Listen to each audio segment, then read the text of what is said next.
Welcome to DBC news Telugu.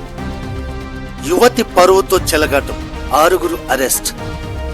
Siddipet జిల్లాలో ఓ యువతిని ప్రేమ పేరుతో మోసం చేసి ఆమె వ్యక్తిగత గోప్యతకు భంగం కలిగించిన ఘటనలో పోలీసులు వేగంగా స్పందించారు. ఈ కేసులో మొత్తం 6 నిందితులను అరెస్టు చేసినట్లు పోలీసులు వెల్లడించారు. దీనికి సంబంధించి ఏసీపీ మహేందర్ రెడ్డి మీడియాతో మాట్లాడుతున్నారు. చూద్దాం.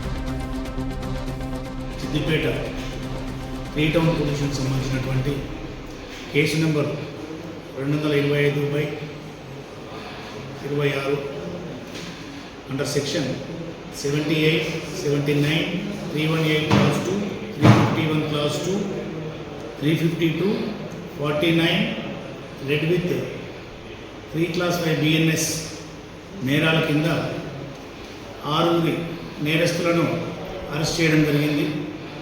ఇందులో A1 దొడ్ల వెంకటేష్, పెద్దగుండవెల్లి గ్రామము, దుబ్బాక మండలము, వన్నెల అశ్విత్ కుమార్, గుర్రాలగుంది, బండి భానుప్రసాద్, బక్రీ చెప్పియాల,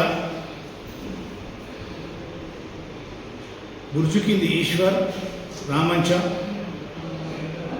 రాజపోయిన నవీన్ కుమార్, సిద్దిపేట.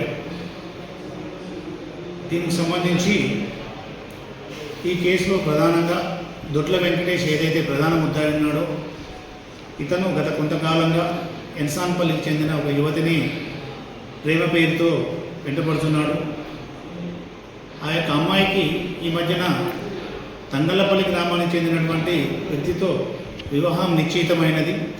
దానికి సంబంధించి వివాహం ఆగిపోవాలనే ఒక దురుద్దేశంతో, కుట్రపూరితమైన దురుద్దేశంతో ఆమెకు సంబంధించినటువంటి ఫోటో ఒకటి సంపాదించి దాన్ని పోస్టర్ రూపంలో పెద్దగా తయారు చేసి దాన్ని తన యొక్క తన మిత్రుల సహకారంతో మొన్న రాత్రి తంగళ్ళపల్లి, ఎన్సాన్పల్లి గ్రామాలలోని రోడ్డు పైన ఉన్న గోడలపైన అంటించి ఆమె యొక్క కుటుంబానికి, ఆమెకి తీవ్ర పరువు నష్టం కలిగించి, ఆవేదన కలిగించి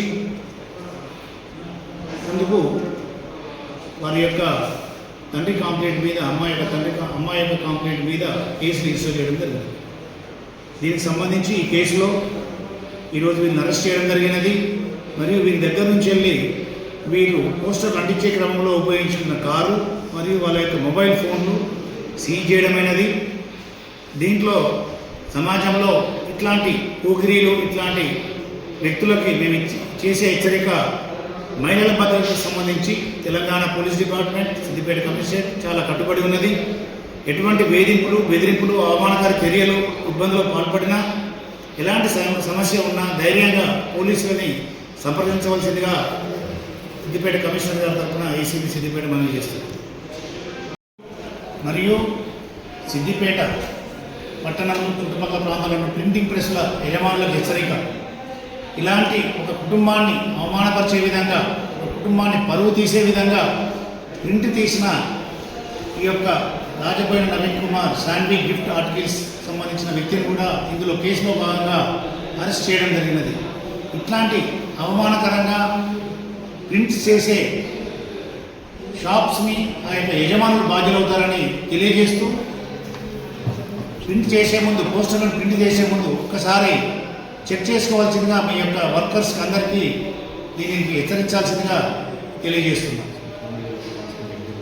సోషల్ మీడియాలో కూడా ఇట్లాంటి అవమానకరమైన పోస్టులని ఫార్వర్డ్ చేసినచో వారిపై కూడా చట్ట ప్రకారం చర్య తీసుకుంటాం. భవిష్యత్తులో ఎటువంటి అవమానకరంగా, ఒక మహిళలకు సంబంధించిన అవమానకరమైన విషయాలకు సంబంధించినటువంటి వాట్సాప్లో కానీ, సోషల్ మీడియాలో కానీ పోస్టులని చేసినచో, ఫార్వర్డ్ చేసినా కూడా సంబంధించిన వ్యక్తులు బాధ్యులవుతారని ఈ యొక్క మీడియా ముఖంగా చెప్పడం జరుగుతుంది.